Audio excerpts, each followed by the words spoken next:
Magandang araw po sa ating lahat mga grade 7 advisors.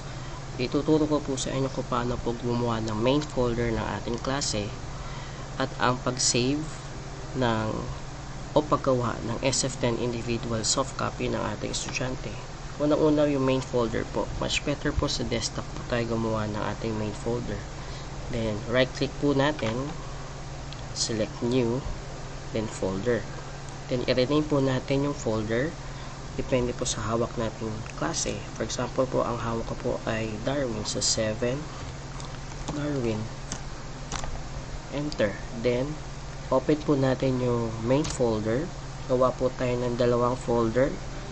Isang folder para sa mga lalaki at isang po folder para sa mga babae. So right click po ulit, select new, select folder, then lagay po natin boys. Another folder po para sa mga babae. Right click, select new, then folder, lagay po natin girls. Ngayon, paano po gumawa ng SF10 individual soft copy? Open po natin yung SF10 po natin. Okay, ang una-una nyo pong gagawin ay makopya lahat. So paano po yon? Press Ctrl, then press A 3 times. 1, 2, 3. So kung nakikita nyo po, na-highlights po lahat ng cell doon po sa ating screen. So kapag na-highlights na po lahat yan, i-Ctrl C po natin. May indication po yan, ibig sabihin yan, na-copy na po natin yung ating SF10. Ngayon, next step po, Ctrl N, para po maglabas po tayo ng panibagong sheet or Excel sheet. Then Ctrl A po ulit, press A 3 times. 1, 2, 3. Then this time Ctrl V. Ayan, nag-paste na po siya. So ngayon po, ang gagawin po natin, Ctrl A, Ctrl C po natin ulit. Copy po natin siya. Ngayon, right click po tayo, then paste as values. Anong purpose po nun? Para po mawala po yung mga formulas niya. Kasi itong file na po na kinopya natin ay connected pa po doon sa kinopya nating SF10 na mayroong mga formula. So just in case nagbago tayo doon, mababago din po yung data natin dito. So maximize po natin, check po natin. So tanggalin po natin yung mga may 0. Adjust po natin konting logo. And check pa po natin kung may mga 0 pa. Okay, delete lang po natin mga 0. Okay, then Ctrl S to save file. Ngayon, paano natin sa save? Punta po tayo doon sa main folder na ginawa natin sa desktop. Browse po natin, select desktop, and then yung hanapin po natin yung folder. Ayun po, ito po yung folder na ginawa ko kanina.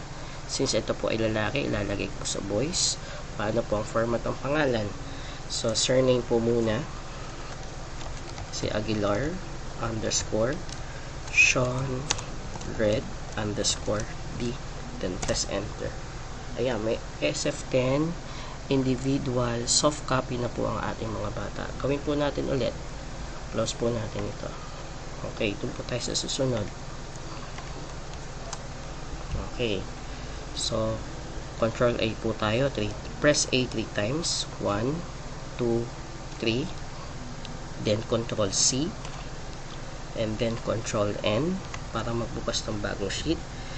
Ctrl A po ulit, 1, 2, 3, then Ctrl V, Ctrl A po ulit, press A 3 times. 1, 2, 3, Ctrl C, then right click po tayo, paste as values, then maximize po natin, check po natin may mga zeros, adjust po natin yung logo,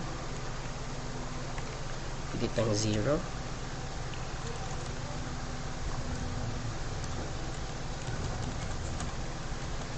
Yan, then Ctrl S, browse po natin, desktop, 7 Darwin, voice po ulit ito. So ang pangalan na po nito ay Ariola underscore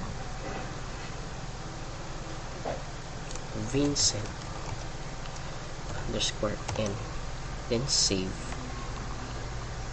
Okay, so ganun po paggawa ng main folder, subfolder for boys and girls, at soft copy ng SF10 individual files. Salamat po.